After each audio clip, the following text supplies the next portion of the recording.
さて今回はですね、皆さんの投資の常識、もしかしたらそれを根底から覆してしまうかもしれない、そんなお話をします。主役はジョン・ボーグルという人物。彼の革新的な哲学に触れたら、皆さんの投資に対する考え方、本当にガラッと変わっちゃうかもしれませんよ。さあ、早速本題に入っていきましょうか。多くの投資家が当たり前のように信じていること。プロに任せれば市場に勝てるんじゃないかっていうある種の神話がありますよね。でも本当にそうでしょうか。まずその常識から一緒に疑ってみませんか？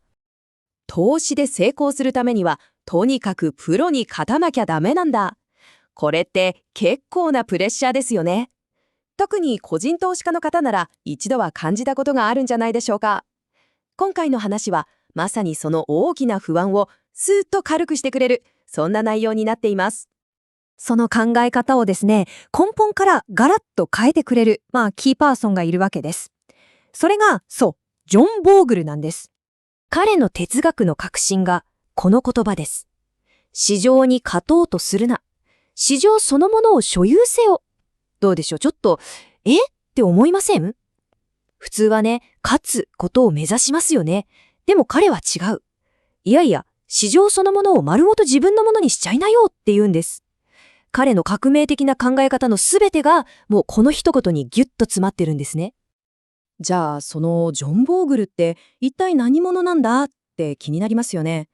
当時の金融業界の常識にたった一人でそれは違うんじゃないかって声を上げた、異端児であり挑戦者。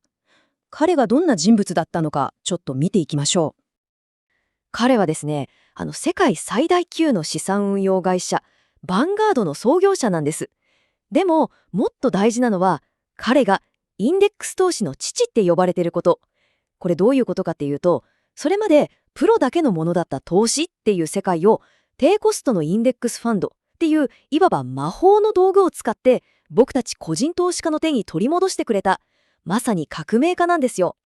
でも彼ってただの理想家じゃなかったんですね。膨大なデータをもう徹底的に、それこそ血釜になって分析したんです。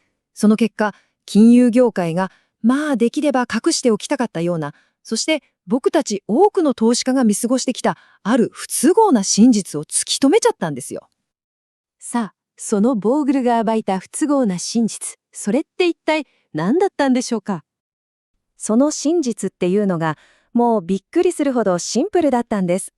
なんと、長期的に見ると、ほとんどのプロのファンドは市場平均に負けている。これだけなんですよ。まるでウサギとカメの話みたいですよね。腕だきのプロたちっていうウサギがコツコツ進む市場平均っていうカメに結局は負けちゃう。これがデータが示した動かしがたい事実だったんです。じゃあなんでプロでさえ市場に勝てないのか。その犯人、実はコストなんです。それも普段はあまり意識しないような目に見えにくいコスト。例えば頻繁に株を売ったり買ったりする時の売買コスト、プロに払う高い運用手数料、それから税金。これらが気づかないうちにじわじわと僕たちのリターンを蝕んでいくんですよ。そこに人間の感情的な判断ミスなんかも加わって、さらに状況を悪くしちゃうわけです。まさにこのボーグルの言葉が核心をついてますよね。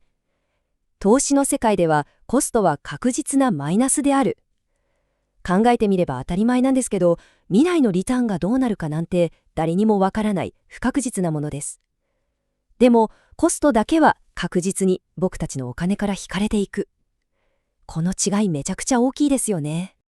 つまりどういうことかというと、市場に勝とうと一生懸命頑張れば頑張るほど、皮肉なことにどんどん不利なゲームに参加してるのと同じことになっちゃう。これ一種のパラドックスですよね。じゃあ市場に勝とうとすることが負け坂なんだとしたらどうすればいいのか。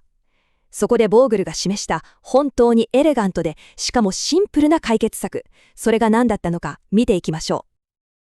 彼の答え、それがこのインデックス投資戦略なんです。やることは信じられないくらいシンプルでたったの4ステップ。まず、あれこれ銘柄を選ぶんじゃなくて、市場全体をやって丸ごと買っちゃう。そして余計な売買はしない。できるだけコストをとことん下げる。あとはもうどっしり構えてずーっと長く持ち続ける。たったこれだけ。ねえ、シンプルで誰にでもできそうじゃないですか？この2つの投資スタイルの違いってもう根本的に違うんですよね。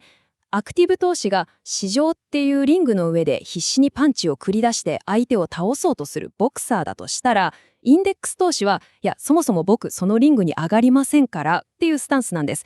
戦いの土俵に上がらないんだから負けようがない。この発想の転換が本当にすごかったんですよ。投資って聞くと何かすごい才能とか天才的なひらめきが必要なゲームだって思いがちですけど、ボーグルは違うって言うんですね。投資とは派手な知性のゲームではない忍耐のゲームだと。つまり大事なのはコツコツ続けられる規律とじっと待つ忍耐力。これこそが成功の鍵なんだよって教えてくれてるわけです。で、このシンプルだけどめちゃくちゃパワフルな哲学、実はとんでもないお墨付きがあるんです。なんと、投資の神様と知られる超有名なあの人がこの考え方を支持してるんですよ。そう、その人物こそウォーレン・バフェットです。彼がこの戦略は正しいんだって言ってるんですから、もうこれ以上の証言はないですよね。この話を聞くとバフェットがどれだけ本気かわかりますよ。彼は自分の遺言にこう書いたんです。もし私が死んだら妻に残す資産のほとんどはたった一つのものに投資してくれって。それが何かというと、シンプルな S&P500 のインデックスファンド。自分の愛する家族に残すお金の運用方法としてこれを選んだ。もう言葉以上にこの行動が全てを物語ってますよね。まさにこのバフェットの言葉通りなんですね。ほとんどの投資家にとってインデックスファンドが最良の選択であると。世界最高の投資家がですよ。ほとんどの人にとっては市場に勝とうと頑張るんじゃなくて、インデックスファンドを選ぶのが一番いいんだってはっきり言ってるわけです。さて、ここまでいろいろと話してきましたが、じゃあこの話が投資家である皆さん一人一人にとって一体どういう意味を持つのか、大事なポイントを4つにまとめてみましょう。ボーグルの教えって突き詰めると、この4つのシンプルなルールになるんです。とにかく低コスト。そして広く分散すること。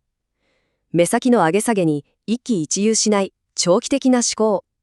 そして最後に感情に流されずルールを守る規律。たったこれだけ。でもこのたったこれだけをしっかり守ることが成功への一番の近道なんですよ。だからもう一度言いますけど、投資の成功って一部の天才だけのものじゃないんです。毎日パソコンの前に張り付いて難しいチャートを分析したりする必要なんて本当はないんですよ。この成功への扉は誰にでも開かれてるんです。最後に皆さんにこの質問を投げかけて今回は終わりにしたいと思います。勝つのがすごく難しいゲームで時間もお金も、そして心もすり減らしてしまうんじゃなくて、もっとシンプルに市場全体と一緒に着実に成長していく。そんな選択肢もあるんじゃないでしょうか。